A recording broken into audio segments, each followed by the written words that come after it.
Bonjour,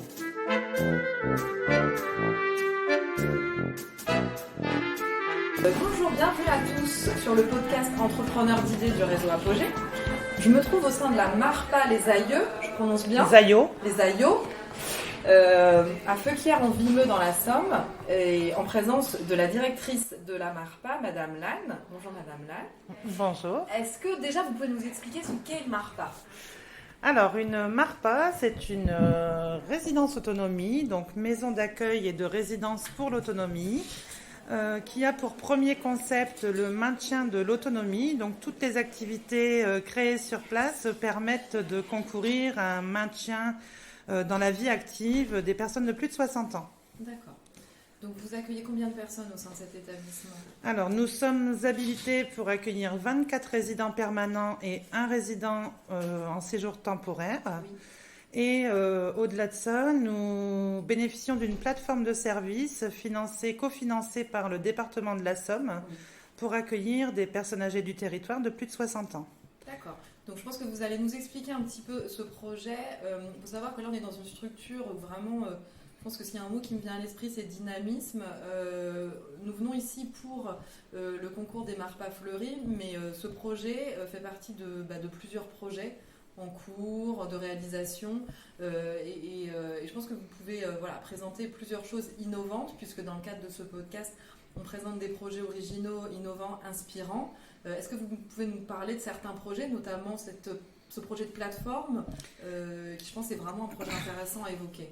Alors cette plateforme de service a été créée en 2019 pour accueillir du coup des gens qui sont encore à domicile, mais qui souffrent de solitude, donc pour venir partager les repas sur la Marpa, les animations, l'aide aux démarches administratives, puisqu'aujourd'hui tout se fait via Internet et du coup c'est compliqué pour les personnes âgées. On peut accueillir également les aidants, des personnes aidées. Les aidants en fait souvent sont en grande souffrance psychologique et parfois aussi très fatigués, donc venir à la Marpa ça permet aussi d'avoir un peu de répit. D'accord. Nous faisons également de l'accueil à la journée pour des personnes qui souhaiteraient venir à la Marpa, par exemple de 10h le matin à 20h le soir, avec un accueil quotidien, la prise des repas en partage avec les résidents, la participation aux animations, et on propose même le transport pour les personnes qui habitent assez près de la Marpa. D'accord. Cette plateforme, en fait, elle a nécessité une professionnalisation des équipes, puisqu'il fallait que chacun trouve sa place, en fait, d'un point de vue accompagnement des personnes. Oui. Et donc, ça a été un projet sur 3 ans, on va dire, le temps d'arriver à une plateforme effective. Ok, d'accord. Voilà. Donc là, vous avez des financements pour mettre en place Alors, pour cette plateforme, on a en fait reçu une subvention du département en 2019 de 20 000 euros. Ouais. Et pour 2021, nous avons obtenu 35 000 euros. D'accord. Voilà. Donc, qui prennent en particulier en charge les salaires, le salaire de l'animatrice, Oui. donc avec son temps complet sur l'animation, et également tout ce qui est de la coordination avec les partenaires, donc 30% de mon salaire à moi. D'accord. Voilà. Et au sein de la structure, ou pour monter un tel projet, quelles sont les problématiques rencontrées ? Qu'est-ce qui vous pose le plus de soucis finalement ?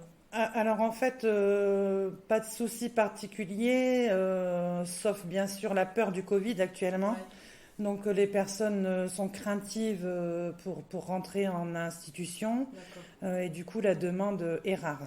D'accord. Actuellement. Et pourquoi on a eu cette idée ?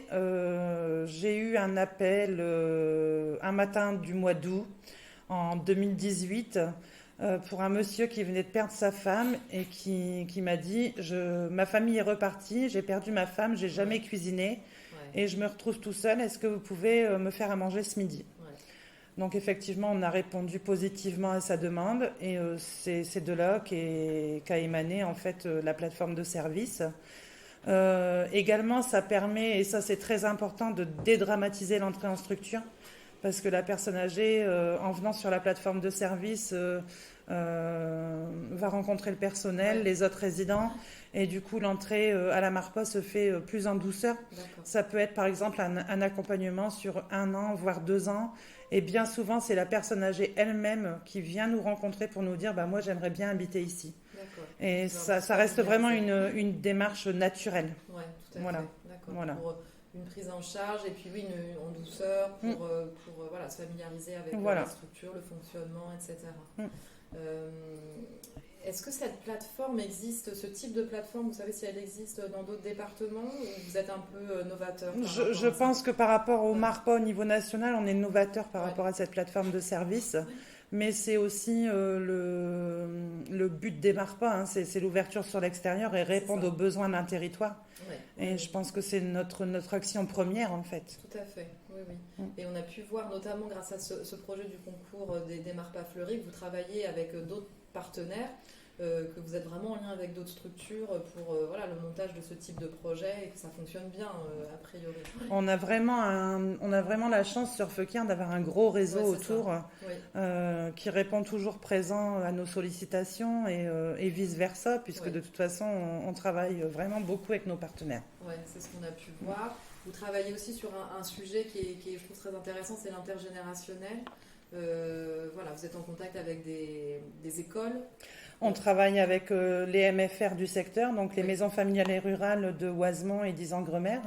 Donc le collège également de Feuquières-en-Vimeux, les écoles primaires et maternelles, la micro-crèche qui est située en face de la MARPA, et bien sûr les lycées professionnels pour accueillir différentes stagiaires en fait dans différents parcours d'études. Merci beaucoup en tout cas, merci pour votre accueil.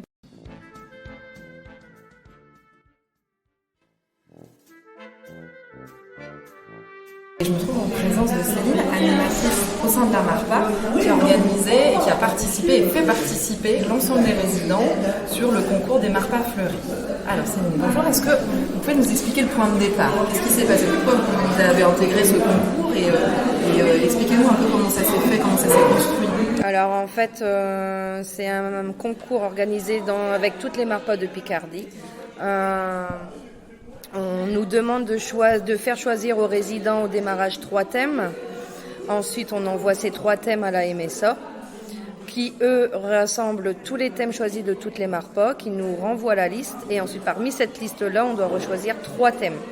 Et après, à la fin, c'est la MSA, qui choisit le thème du concours. Et en fait, on s'investit énormément. Enfin, surtout que moi, j'ai quelques résidents qui s'investissent énormément dans ce concours. On l'a vu. Alors là, je peux pas vous montrer, mais en fait, effectivement, c'est très visuel, c'est très beau. Et il y a des. En fait, l'idée, c'est ça. C'était les terrasses de chaque résident. C'est le fleurissement des terrasses des résidents et de la MARPA en général. D'accord. Et ce que je trouve très important, quand même mettre en place certaines choses. Et évidemment, il faut l'implication des bénéficiaires. Est-ce que ça a été simple aussi? Est-ce que c'est plus compliqué pour certains résidents de participer à ce type d'atelier? Qu'est-ce que ça leur apporte? En fait, ça leur apporte une joie, un investissement de leur part. Et après, sur certaines activités manuelles, c'est un peu plus difficile pour certains résidents. Donc du coup, j'essaye de gérer, donner un peu plus facile à certains. Ce qui est un peu plus difficile, je sais à qui je peux le donner. Mais je pense que c'est comme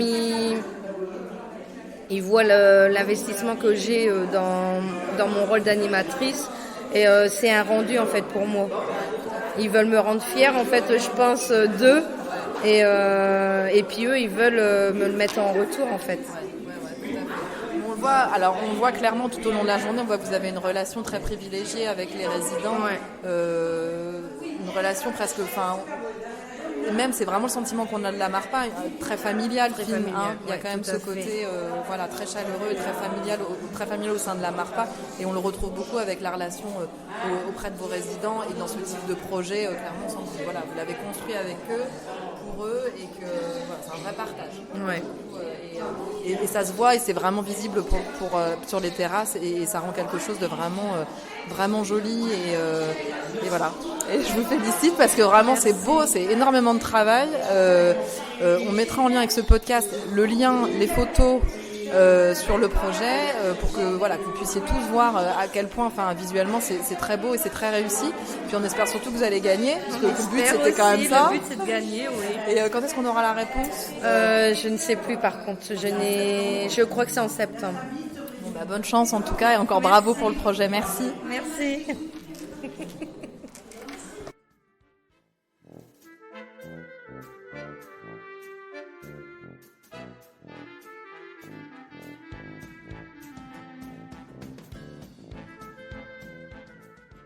Vieux, ça c'est vieux, ça c'est vieux. Et ça c'est nouveau.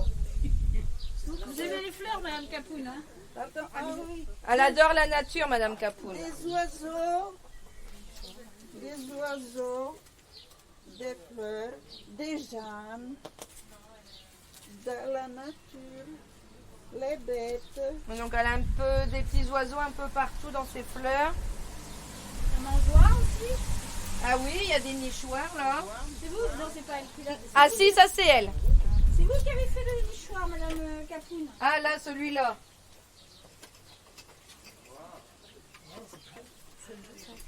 Voilà. Donc ça, c'est les nichoirs qu'on avait fait avec la Ouais, mais pour les kits nichoirs avaient été fournis par la MFR 10 Angremer, si je ne me trompe pas. Et jardin d'insertion. Et on les a montés avec une classe de 3e Ulysse du collège de Feuquières. Et on les avait déjà mis en couleur, mais comme ça faisait 2 ans, donc du coup on les a décrochés cette année et on leur a remis un petit coup de couleur pour que ça fasse plus joli. Est-ce que ça vous plaît? Oui. Bon, maintenant on va faire la petite devinette parce que chez Mme Capoun il y a un petit oiseau aussi. Oula. Alors je suis obligée de lire parce que Mme Capoun ne lit pas très bien le français. Donc je fais partie de la famille des Estrilidés, originaires des régions chaudes, Afrique subsaharienne, Moyen-Orient, Asie du Sud et Océanie. Je mesure environ 11 cm. Je pèse entre 10 et 14 grammes. Donnez votre langue au chat. Je sais pas si elle va arriver à le lire, Mme Capoun. C'est écrit quoi là? Le bec argent. Le bec d'argent. Oula. Regardez comme Il est tout petit. il est mignon. Vous l'avez acheté pour l'occasion ou vous l'aviez déjà, Madame Non, c'est l'association des oiseaux. Ah, toujours la société. Toujours, qui m'ont prêté des oiseaux.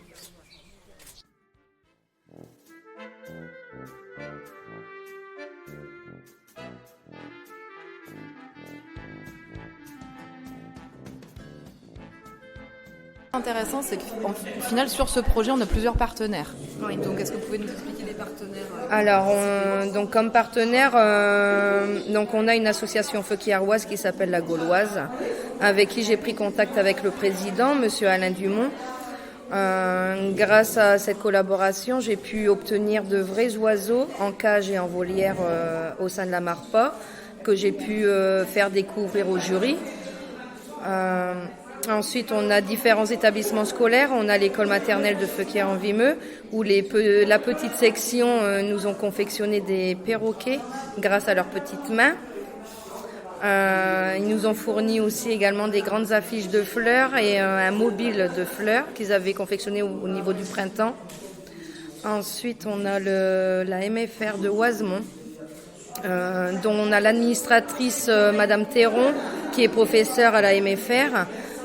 Est venue participer bénévolement lors d'activités créatives et elle a fait travailler une de ses classes en bac pro SAPAT, service à la personne et au territoire.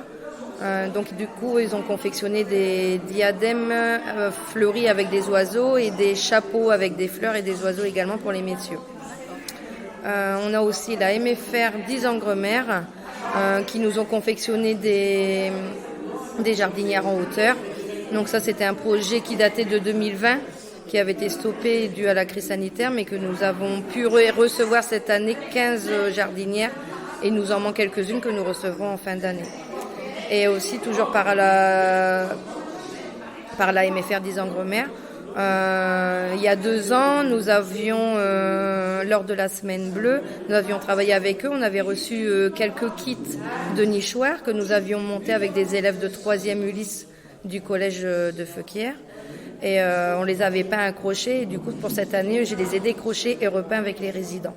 D'accord. Pour remettre tout en couleur. Ça fait, c'est un projet collectif, donc il fait intervenir plein de Partenaires et des bénévoles. C'est ça, et des bénévoles également. Ouais.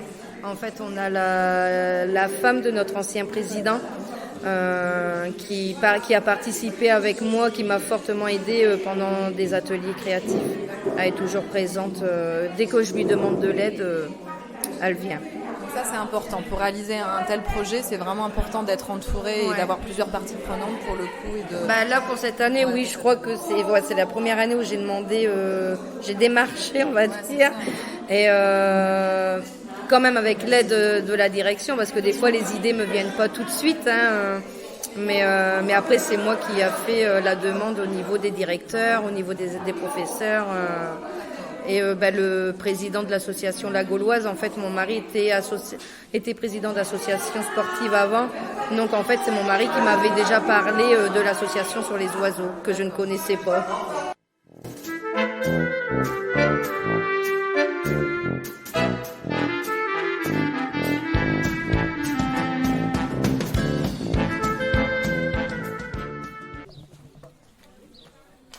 Donc en fait, Madame Parent a travaillé toute seule sur sa déco de terrasse. C'est elle qui a trouvé toute seule ses idées. Elle a fait tout avec de la récup. Alors là, on voit à travers son carreau, il y a le nid de cigogne où elle a décoré son petit meuble. Et en fait, avec des petites récup, des morceaux de carton qu'elle a récupérés, elle a fait des oiseaux. Elle a tout volé, elle a barre pas. Ah oui, là elle a créé son petit nid qu'on voit sur le coin et l'hirondelle qui vient nourrir les petits bébés. Oui, là il y en a encore là qui sont accrochés. Ensuite, elle voulait... Alors elle a un oiseau, ça peut être un oiseau de fer, en fer, comme les avions. Sa fille est hôtesse de l'air. Elle avait des avions à mettre, mais comme il pleut, elle n'a pas voulu les sortir. Parce qu'elle y tient trop. Donc en fait la piste elle est là. Et tout en dessous, on a la première, la deuxième et la troisième classe. Qu'elle a fait. Avec écrit, je sais plus au-dessus, c'est effacé. Air Marpa. Avec R, c'est Air Marpa. Au lieu d'Air France. Il y a de l'idée, oui. Rupin, flouze et C'est dommage, c'est facile dans la pluie. Après, là, ces petits signes qui représentent le lac des cygnes. Là-bas, on avait les canards. Puis là, c'est mouettes. Voilà, il y a une vraie recherche voilà, pour le coup. Et en combien de temps tout ça a été réalisé? Au moins un mois. En combien de temps vous avez fait ça? Depuis que je suis que c'était bien. Petit à petit. Ouais, donc un mois et demi. Oui, à peu près. À peu près, ouais, un mois et demi. Je suis usée. Ben, j'imagine. Ah là, oui, elle est... J'ai perdu 5 kilos. Oh là là. C'est un vrai investissement quoi pour le coup. Ouais, franchement... Super. Ça vous a plu? Ma avance, Marie, ça t'emmène ça? Vous êtes timide comme vous voulez. Hein. C'est magnifique ce que vous avez fait. Ça vous a plu, j'imagine, de faire tout ça? Pardon? Ça vous a plu de faire tout ça? Oui, Vous ça m'a avez aimé? occupé. Ça vous a occupé? Ça m'a occupé. D'accord. Vous avez l'habitude. Oh là là, il y a plein de chocolat dans le. Ah bah, servez-vous. Mais non, mais. Oh merci. Ils s'envolent. C'est les oiseaux, ils s'envolent. Hein. Ça vous a. Non, ça va, je vais en prendre qu'un parce que tout le monde va. Il n'y a pas assez pour tout le monde. Hein. Ils ont qu'à pousser ceux qui volent. Donc ça, ce que vous dites, ça vous a occupé. Vous avez l'habitude de bricoler. Vous bricolez déjà d'habitude un petit peu? Oui, avec l'animation. Avec l'animation Oui. qui permet de faire des ateliers créatifs, des choses comme ça? Oui. D'accord. Et c'est le thème qui On vous s'amuse. plaisait? Vous vous amusez? Et voilà, oui. Ouais.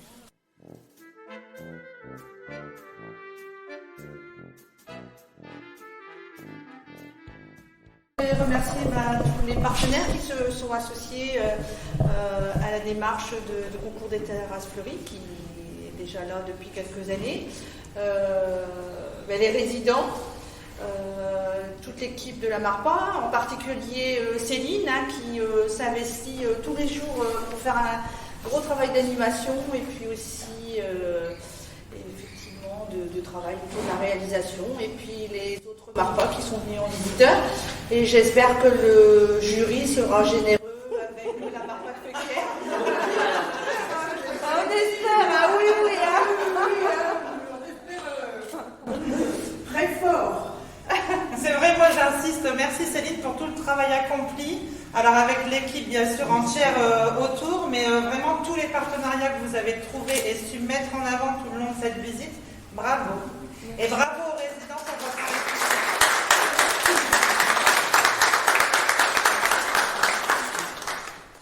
Et puis maintenant on va boire un coup. J'espère que cet épisode saura vous inspirer. Merci à toute l'équipe de la MARPA Les Aïeux et sa directrice Madame Lannes pour leur accueil chaleureux lors de cet événement. Les éléments pertinents de cette journée que j'ai retenus sont l'atmosphère familiale et chaleureuse des MARPA, la richesse des partenariats sur son territoire, l'implication des résidents et les bienfaits qui en résultent, le lien fort qui unit les professionnels aux personnes accompagnées. Vous retrouvez cet épisode sur vos plateformes habituelles. N'hésitez pas à vous abonner. Vous pouvez nous contacter par mail à contact@apogee-ess.org. À très bientôt.